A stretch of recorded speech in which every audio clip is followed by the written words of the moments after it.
આજે આપણે રુધિરની જમાવટ વિશે વાત કરીશું કે જ્યારે આપણને કોઈ ઘા વાગે અથવા તો ઈજા થાય ત્યારે રુધિર નીકળે, પરંતુ થોડા સમય બાદ રુધિર આપમેળે જ નીકળતું બંધ થઈ જાય છે.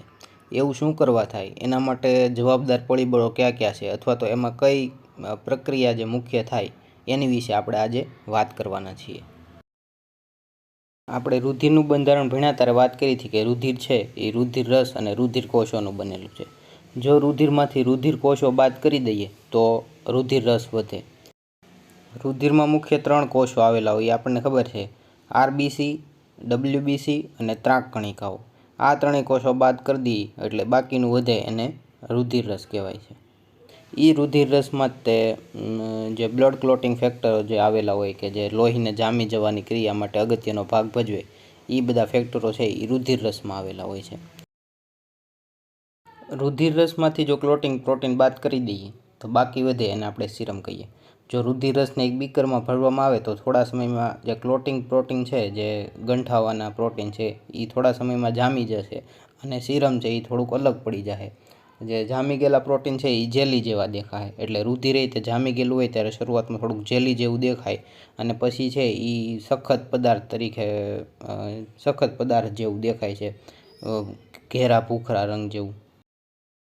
હવે આપણે જોઈએ કે જ્યારે કોઈ રુધિર વાહિની કે એમાં કાપો પડે અથવા તો આપણને કોઈ ઈજા કે નુકસાન થાય ત્યારે ખરેખર રુધિર જામવા માટેની પ્રક્રિયા કેવી રીતે થાય એના વિશે વાત કરીએ. તો જ્યારે રુધિર વાહિની ઉપર કાપો પડે ત્યારે સૌપ્રથમ રુધિર વાહિની ડેમેજ થાય અને એની અંદર રહેલા પ્લેટલેટ્સ છે, જે કે ત્રાક કણિકા કહેવાય, એ પણ છે એ નુકસાન પામે છે. ત્રાક કણિકાઓ છે એ તમને ખબર છે કે મેગા કેરિયોસાઇટ નામના મોટા કોષમાંથી વિભાજન પામીને બનેલી છે. એ ત્રાક કણિકાઓ વિભાજન પામે એટલે એ ત્રાક કણિકાઓ છે એ બીજી ત્રાક કણિકાને તે જે વાગેલા ભાગ ઉપર છે એ ભેગી કરતી જાય એટલે એ એક ઉત્સેચક રિલીઝ કરે છે જેને થ્રોમ્બોકાઇનેઝ કહેવાય છે. હવે ત્રાક કણિકાઓ છે એ થ્રોમ્બોકાઇનેઝનું સ્ત્રાવ કરે. જ્યારે રુધિર વાહિનીઓ છે, જે નુકસાન પામેલી રુધિર વાહિની ડેમેજ બ્લડ વેસલ, એ છે એ થ્રોમ્બોપ્લાસ્ટિનનો સ્ત્રાવ કરે છે. આ બંને છે એ ભેગી મળી અને થ્રોમ્બોકાઇનેઝ બનાવે છે. હવે થ્રોમ્બોકાઇનેઝ છે એ આખું ઉત્સેચકીય સંકુલ છે જેની હારે કેલ્શિયમ એ જોડાયેલો હોય છે. આ થ્રોમ્બોકાઇનેઝ છે એ રુધિરમાં રહેલા પ્રોથ્રોમ્બિનને એક્ટિવ કરી અને થ્રોમ્બિનમાં ફેરવે છે. આ થ્રોમ્બિન એક્ટિવ થયા બાદ રુધિરમાં રહેલા નિષ્ક્રિય ફાઇબ્રિનોજનને ફાઇબ્રિનમાં ફેરવે છે. હવે ફાઇબ્રિનોજન છે એ રુધિરમાં દ્રાવ્ય સ્વરૂપે હોય છે, જ્યારે ફાઇબ્રિન છે એ અદ્રાવ્ય સ્વરૂપે હોય છે, એટલે કે દ્રાવ્ય થતો નથી. ફાઇબ્રિન છે એ નાના નાના તાંતણા સ્વરૂપે હોય છે. એ નાના નાના તાંતણા છે એ જે નુકસાન પામેલા ભાગ ઉપર છે એ ગોઠવાઈ જાય અને એની હારે છે એ ત્રાક કણિકાઓ હોય તે ગોઠવાઈ જાય. ત્રાક કણિકાઓ અને ફાઇબ્રિનનું આખું જાળી જેવી રચના બની જાય. એ જાળી જેવી રચનામાં રુધિરવાહિનીના બીજા મૃત કોષો હોય એ પણ આડા આવી જાય, એટલે આખી જાળી છે એ બ્લોક જેવી રચના કરી નાખે જ્યાં રુધિરવાહિની ભંગાણ પામેલી હોય ત્યાં. એટલે એ ભાગમાંથી રુધિર વહેતું બંધ થઈ જાય. થોડા સમય પછી આ ભાગ છે એ ઘેરા ભૂખરા જેવા રંગનો બની જાય અને ધીમે ધીમે છે એ રુધિરવાહિની છે એ આખી નવા કોષો ઉમેરી અને જે જગ્યાએ ભંગાણ પડ્યું એ જગ્યાએ નવા કોષો ઉમેરતી જાય અને આ નવા કોષો છે એ પાછી રુધિરવાહિનીને સળંગ બનાવી દે અને આ ઘેરો ભૂખરો ભાગ છે એ ધીમે ધીમે બહાર નીકળી જાય અને આપણા શરીરથી અલગ થઈ જાય. હવે તબક્કાવાર ચાર્ટ દ્વારા છે એ આપણે આ પ્રક્રિયા સમજીએ તો તબક્કા 1માં થ્રોમ્બોપ્લાસ્ટિન અથવા તો થ્રોમ્બોકાઇનેઝ, તમારી ટેક્સ્ટબુકમાં થ્રોમ્બોકાઇનેઝ આપ્યું છે એટલે તમારે થ્રોમ્બોકાઇનેઝ જ જોવાનું છે.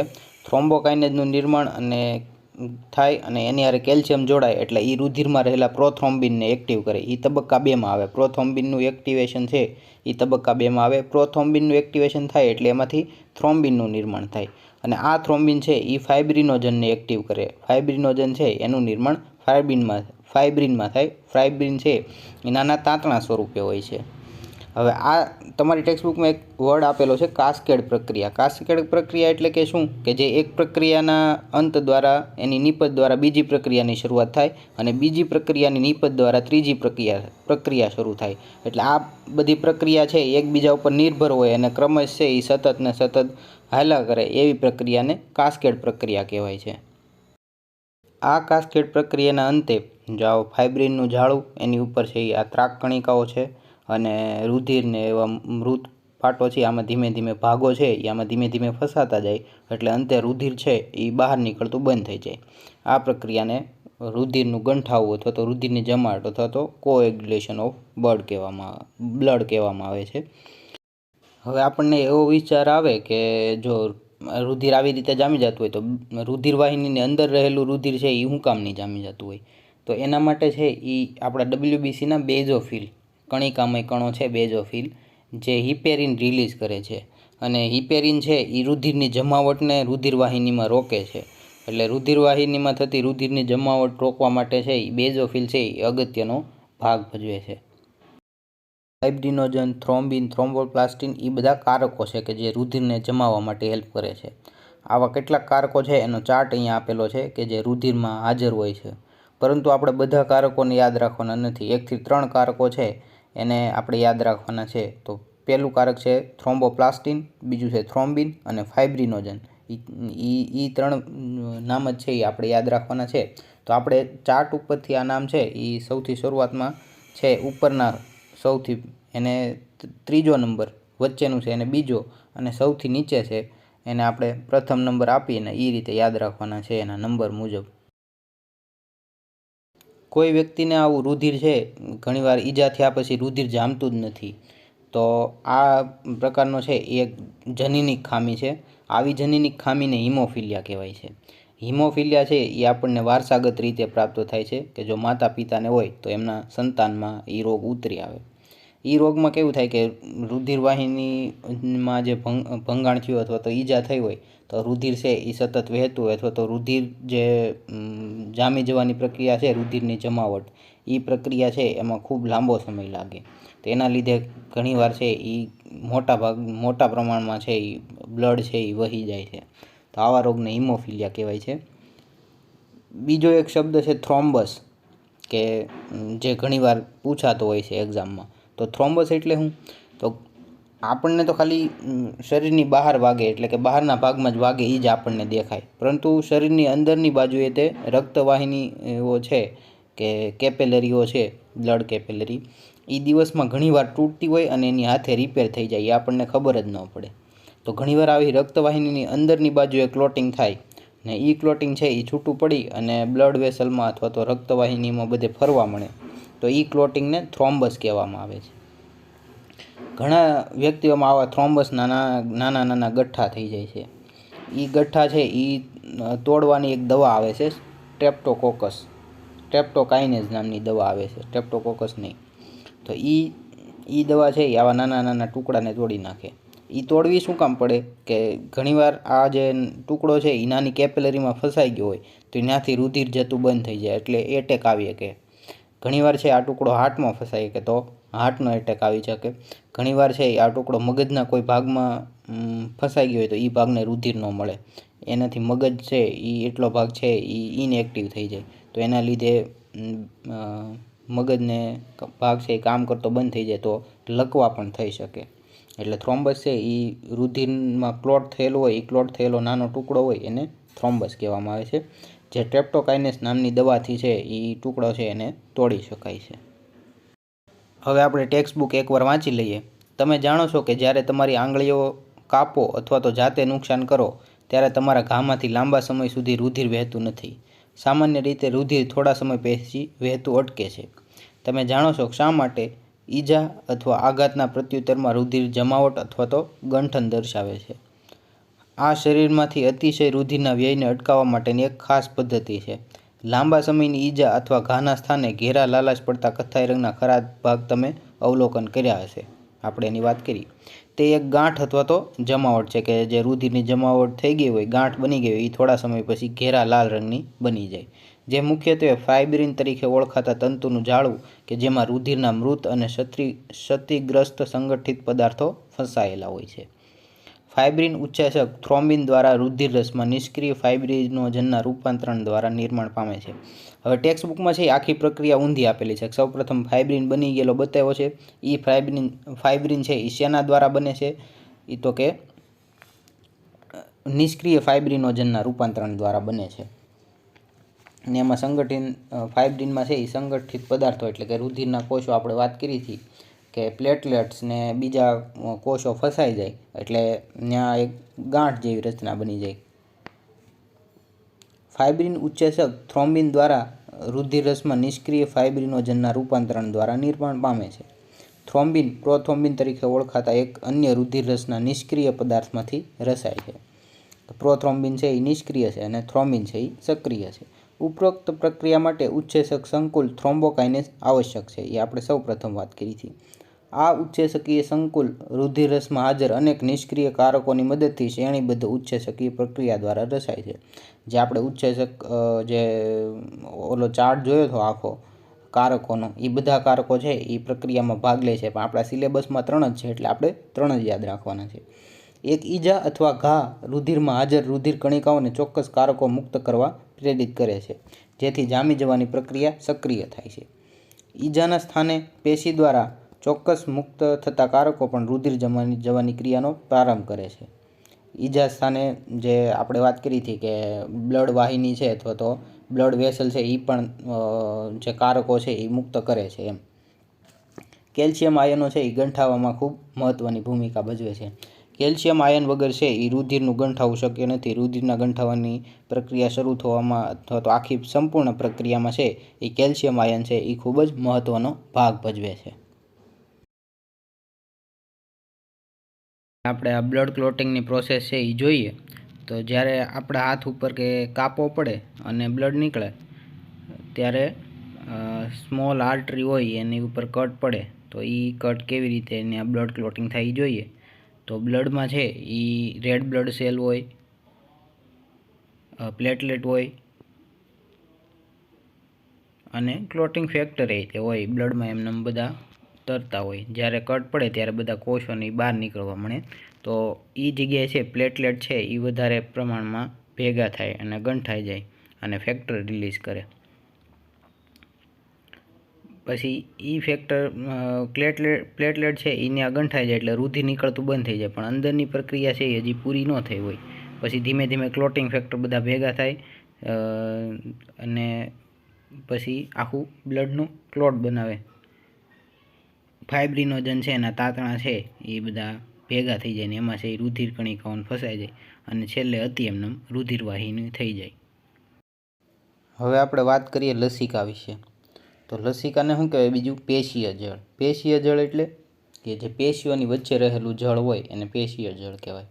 મોટાભાગે રુધિર છે એ રુધિર વાહિનીમાં જ વહેતું હોય છે, પરંતુ અમુક એવા ભાગો હોય કે જ્યાં છે એ રુધિર પહોંચી શકતું ન હોય એના માટે અને રુધિર ન પહોંચી શકે પરંતુ એ કોષોને તો પોષક પદાર્થો ઓક્સિજનની જરૂરિયાત હોય. એણે CO2 ઉત્પન્ન કર્યો હોય એ CO2 પાછો બહાર કાઢવાનો હોય.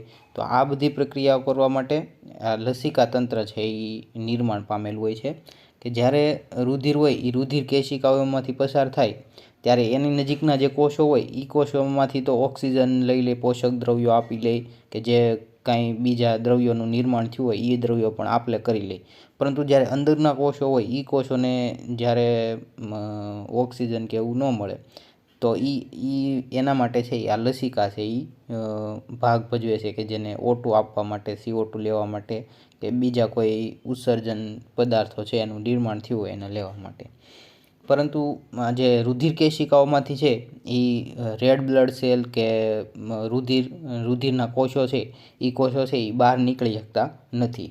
એટલે ખાલી છે એ ફ્લુઇડ જ બહાર નીકળે છે. આપણે વાત કરી હતી કે રુધિર કોષો સિવાયના રુધિરને રુધિરરસ કહેવાય છે, પરંતુ સંપૂર્ણ રુધિરરસ એ બહાર નથી નીકળતો. કેટલાક મોટા પ્રોટીન હોય છે કે ફાઇબ્રિનોજન હોય છે કે ગ્લોબ્યુલિન્સ કે આલ્બ્યુમિન્સ કે બધા પ્રોટીન બહાર નથી નીકળતા. થોડાક નાના નાના પ્રોટીન હોય છે જે કદમાં જેની નાનું કદ હોય છે એ પ્રોટીન જ તે બહાર નીકળે છે. તો રુધિરમાંથી શું શું બહાર નીકળે? તો રુધિરમાંથી પાણી અને પાણીમાં દ્રાવ્ય એવા ઘણા નાના પદાર્થો કે જે દ્રાવ્ય હોય એ છે એ કોષોની વચ્ચેની જગ્યામાંથી બહાર નીકળે છે. અને જે આ પ્રવાહી બહાર નીકળે એ પ્રવાહીને જ આપણે આંતરકોષીય જળ અથવા તો પેશીય જળ કે લસિકા કહીએ છીએ.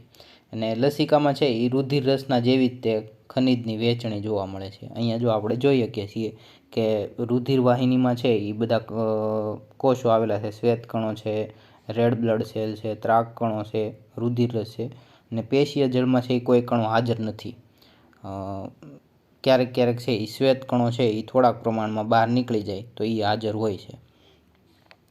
હવે આ રુધિરમાંથી બહાર નીકળી જાય તો રુધિરનું કદ ઘટી જાય એવું બની શકે. તો આ પ્રવાહી છે એ કોષોની વચ્ચેની જગ્યામાં નથી રહેતું. કોષોની વચ્ચેની જગ્યામાંથી લસિકા વાહિનીઓનું નિર્માણ થાય છે. એ લસિકા વાહિનીઓ છે એ આ બધું પ્રવાહી છે એ લસિકા વાહિનીઓને અંદર લઈ લે છે. લસિકા વાહિની કેવી હોય કે કોષોની વચ્ચે પથરાયેલી હોય ને એને એક છેડો બંધ હોય. જો અહીંયા આકૃતિમાં દર્શાવેલો છે લસિકા વાહિનીનો એક છેડો બંધ હોય છે. એ લસિકા વાહિનીમાં આ બધું લસિકા છે એ જાય છે અને એ લસિકા છે એ લસિકા વાહિનીઓ પછી ધીમે ધીમે બધા કોષોમાંથી લસિકા ભેગું કરતી કરતી એક મોટી વાહિની બનાવે છે અને આ લસિકા વાહિની છે એ અંતે એક મોટી શીરા હોય એમાં આ લસિકા બધું ઠાલવી દે છે. એટલે રુધિરનું પ્રવાહી છે એ પાછું રુધિરમાં ફરી ભળી જાય અને રુધિરનું જે પ્રમાણ કે કદ હોવું જોઈએ એ ઓછું થાય નહીં. માનો કે રુધિરમાંથી પાણી કે જે દ્રાવ્ય પ્રોટીન હોય કે એ બધું વહી ગયું હોય તો રુધિરમાં પાણીનું પ્રમાણ ઓછું થઈ જાય. અને આપણને ખબર છે કે રુધિરમાં મોટાભાગનું પ્રમાણ છે, મોટાભાગનો જથ્થો એ પાણીનો આવેલો છે. તો રુધિર ઓછું થઈ જાય તો બ્લડ પ્રેશર છે એ ઘટી શકે. બરાબર છે. હવે આ લસિકા વાહિનીનું વિસ્તૃત માળખું કે જેને લસિકા તંત્ર કહેવાય છે. આ લસિકાની તંત્રની વચ્ચે મોટી મોટી ગાંઠો આવેલી હોય છે જેને લસિકા ગાંઠો કહેવાય છે. લસિકા ગાંઠો છે એ આપણા ઇમ્યુન સિસ્ટમ એટલે કે રોગ પ્રતિકારક ક્ષમતા માટેના જરૂરી કોષો ધરાવે છે. જેવા કે બી લિમ્ફોસાઇટ, ટી લિમ્ફોસાઇટ, ડેન્ડ્રિયાટિક સેલ, મેક્રોફાજ કે જેને ભક્ષક કોષો કહેવાય છે, એ બધા કોષો ધરાવે છે અને એ બધા કોષો છે એ લસિકામાં પાછા ભળે છે. લસિકા છે એ એક રંગવિહીન પ્રવાહી છે કે લસિકાને કોઈ રંગ હોતો નથી અને વિશિષ્ટ લસિકા કણો ધરાવે. મેં તમને વાત કરી એમ બી લિમ્ફોસાઇટ, ટી લિમ્ફોસાઇટ એવા બધા જે શરીરની રોગ પ્રતિકારક ક્ષમતા હોય એને વધારવા માટે કે શરીરમાં કોઈ બીજો કોઈ તત્વ આવી ગયેલું હોય અથવા તો કોઈ જે શરીરને નુકસાનકારક પદાર્થ કે કોઈ વાયરસ કે કોઈ જીવાણુ આવી ગયું હોય તો એ આ વાયરસને જીવાણુ છે એ આ લસિકામાં વાહિનીઓમાં આવી જાય છે અને લસિકા વાહિનીમાં લસિકાની ગાંઠો હોય છે. એ લસિકા ગાંઠોમાં આવા બધા સેલ આવેલા હોય તો એ સેલ છે એ આવા કોષો જોઈ જાય અથવા તો આવા કોષો છે એના સંપર્કમાં આવે એટલે શરીરની રોગ પ્રતિકારક શક્તિ અથવા તો રોગ પ્રતિકારક ક્ષમતાને છે એ એક્ટિવ કરી દે અને શરીરમાં જે જગ્યાએ આવા કોષો હોય એ જગ્યાએ એ કોષોને જઈને ભક્ષણ કરી લે અથવા તો મારી નાખે.